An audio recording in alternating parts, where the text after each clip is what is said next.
Good morning. Buenos dias, everyone. My name is Emmanuel Lopez. I am the Director of Strategic Partnerships and Initiatives here at HACE. HACE is the Hispanic Alliance for Career Enhancement, a national nonprofit whose mission is to positively impact the workplace by cultivating a pipeline of talent, providing insight, access, and support.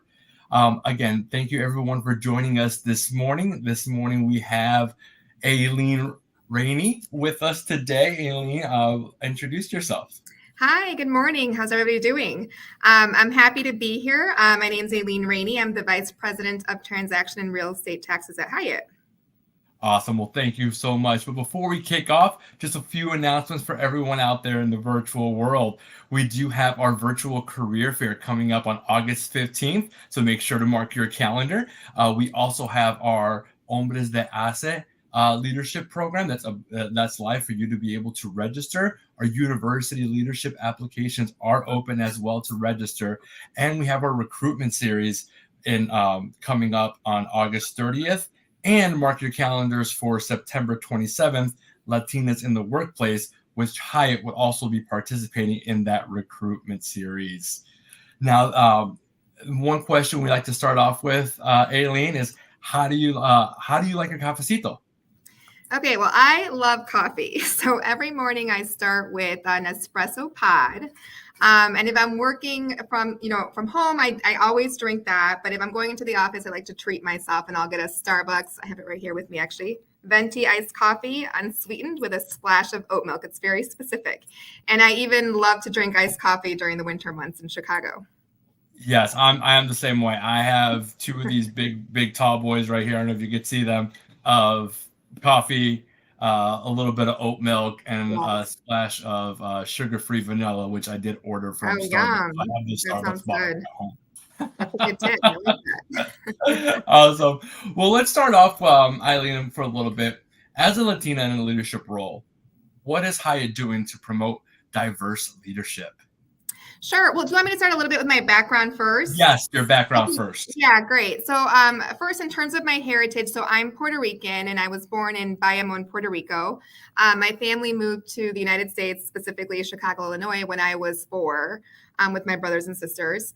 And I still have all my family almost in my mom's side and my dad's side in Puerto Rico. So we spent a lot of time visiting, and I still feel like a cultural connection with the island because of that.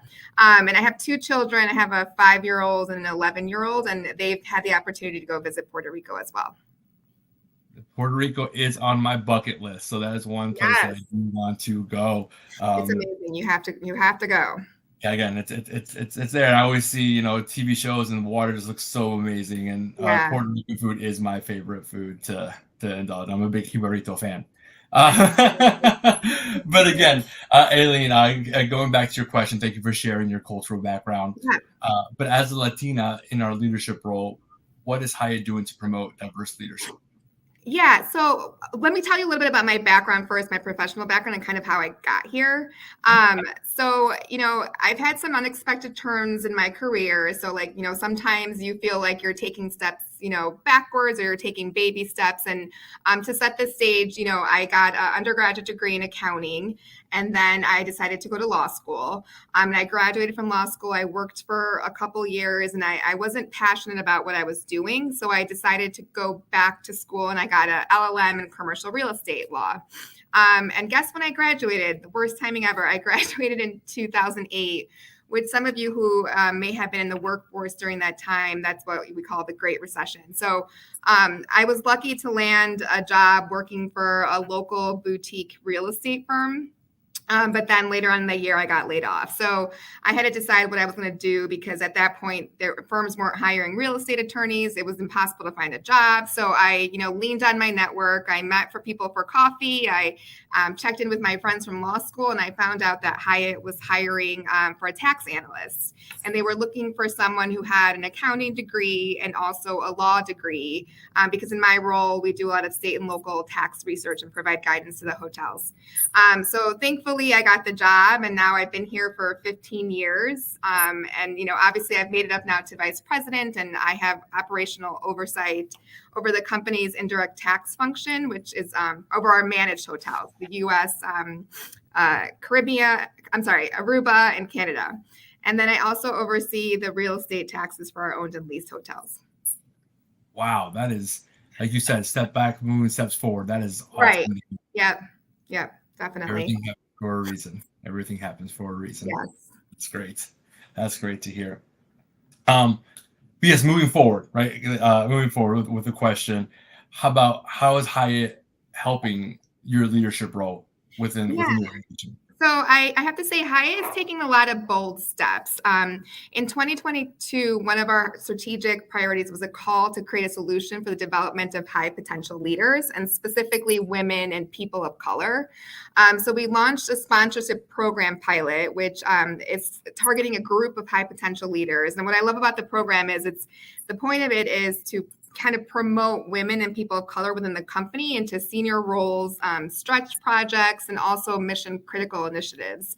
And I actually have a colleague on my team who's part of this program, and they pair the participants with a more senior level colleague, like VP, SVP, or higher, and they kind of help support the colleague in terms of navigating barriers, increasing visibility, and kind of opening up to new opportunities and relationships. And then personally, myself, when I look back at my career at Hyatt, I'm really thankful for the mentorship opportunities I've had. I was part of the Women at Hyatt, which is one of the 8 diversity business resource groups at Hyatt. And through that program, I got paired up with this mentor who was in our legal department, actually. And, he was an amazing mentor. We actually met for lunch almost every month for the entire time he was here at Hyatt until he recently left the company. And then also through Latinos at Hyatt, I had the opportunity to participate in Mujeres de HACE, which I'm sure you're really familiar with, your women's leadership program. I don't know if it's changed over the years, but at the time it was a 7-week program, and I was part of the 2018 spring cohort. So there's definitely been a lot of opportunities, to work on my leadership and focus on diversity and inclusion.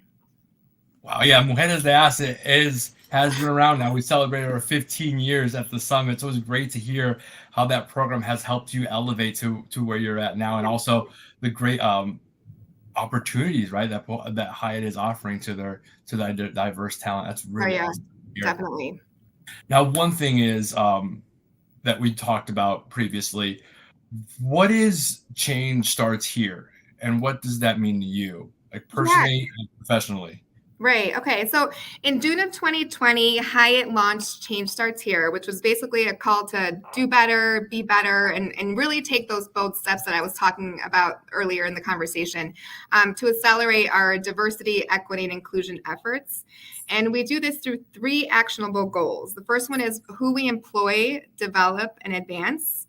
The second one is who we support. And the third one is who we buy from and work with.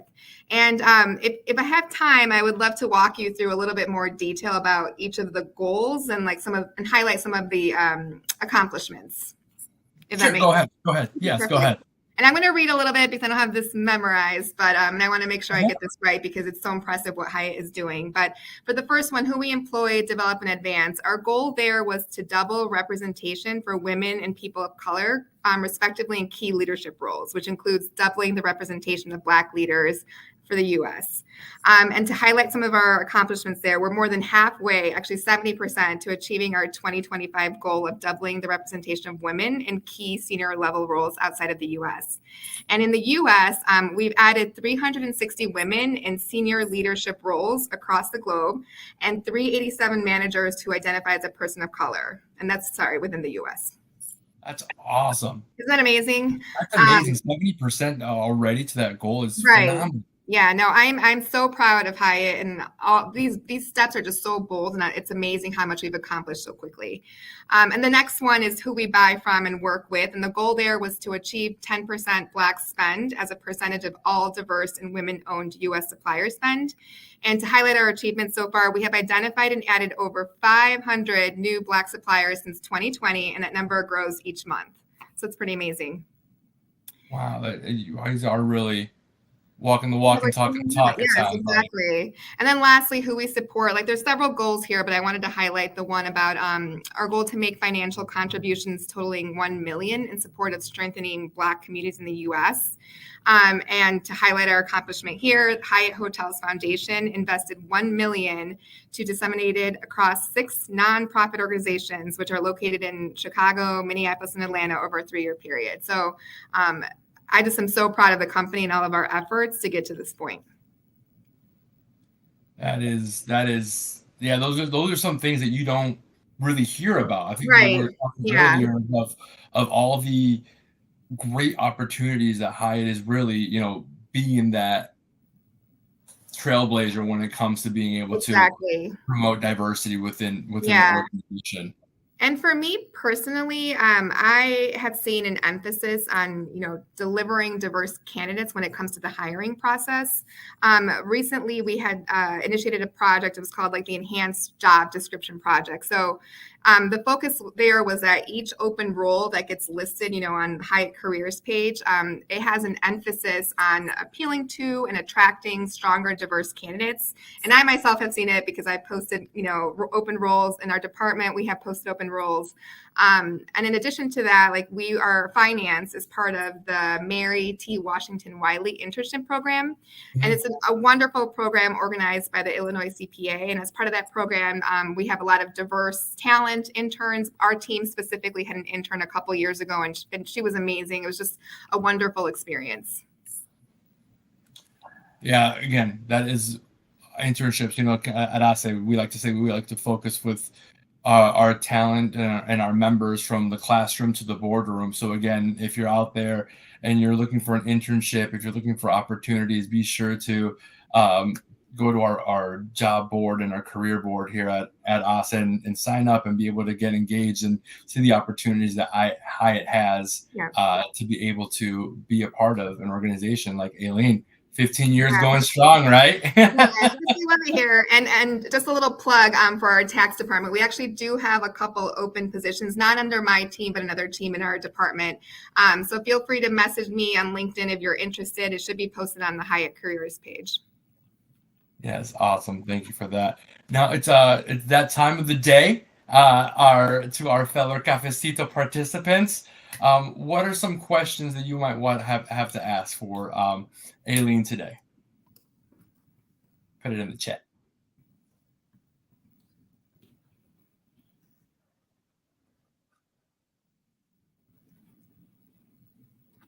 All right. So that being said, before we get on the questions that are coming in right now, Eileen, what would you say is one thing that keeps you at Hyatt? What is your drive? What is your why at Hyatt? Part of it is just like the community feeling. Like I really love the people here, and that kind of makes me think of Latinos at Hyatt. So I had always joined events for Latinos at Hyatt, but I wasn't like super actively involved in the leadership. And this year I had the opportunity to actually be a co-executive sponsor with Malika Myers, who I'm sure everyone's heard of, is the Hyatt's Chief Human Resource Officer, and she's amazing. But I'm just so very passionate about our mission, which is to attract, retain, and promote Latino, Hispanic colleagues, given that we're the biggest growing population in the workforce. And this group really helps to build a community. And I think that's one of the reasons I stay with Hyatt, just because first of all, we have all these DBRGs, our diverse business resource groups, but also the people here. It's just like a community feeling. We care for each other, and that's definitely been something that's kept me with the company. That's great. Working together. Again, everyone also remember September 27th is our Latinas in the Workplace, and one of our key speakers and representatives will be Hyatt that day. So make sure to mark your calendars as well to be able to attend that event and hear more about Hyatt's great opportunities that they have. Great. I wanted to add one more thing about Latinos at Hyatt. So I'm so proud of our leadership team. Like they've just made this group so amazing. And one thing that they do is we have meetings on a quarterly basis. They're called the quarterly Cafecito, similar to this interview, actually. And they sponsor a member, and there's a roundtable discussion, which has been so nice because they pick like one topic that is, common or something that relates to all of us. For example, I joined the one earlier this year, and the conversation was about our stories start with our nombres, our names. Oh, and how yeah. Latinos must, honor ourselves by asking for the correct pronunciation and spelling of our names. And that's something I struggle with because, as you know, my name, it looks like it's Eileen, but it's actually Aileen. So it was just a very interesting conversation how it's just something so little, but make sure that you, correct your name when someone is pronouncing it because it's very important. But we have discussions like that, which is just amazing, I think, to have like open conversation about topics that apply to all of us. Correct. Open conversation, how we move forward.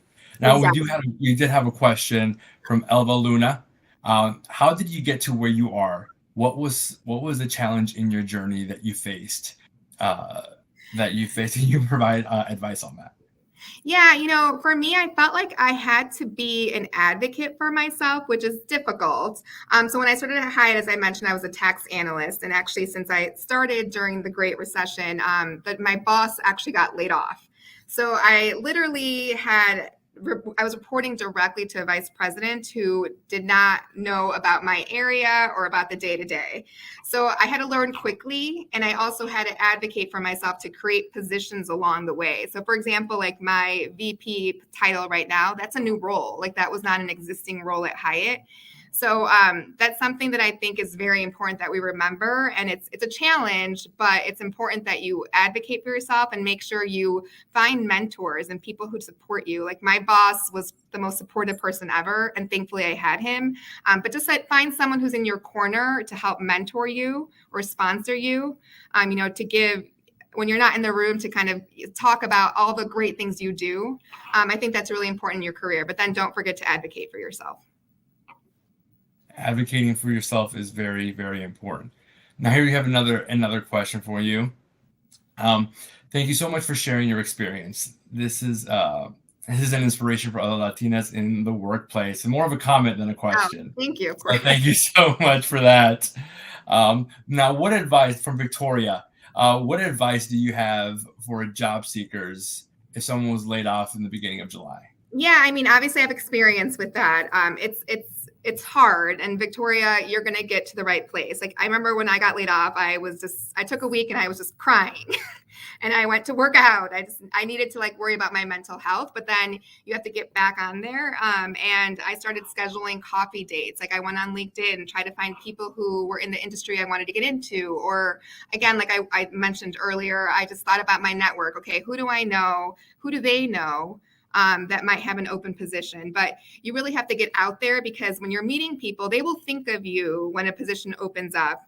And also try to think about ways that you can improve on your skills in the meantime. If there's, seminars you can take or something that you can add to your resume, not going back to school per se, but just little things here and there. I think that's helpful in the meantime, but definitely lean on your network. That's a great advice, right? I always say your network is your net worth. Last question here. What has been your highlight in working for ASA from Melinda, our director of programs here at ASA? That's a good question. There's so many amazing things. I guess I would have to say the highlight is my team. I have the most amazing team.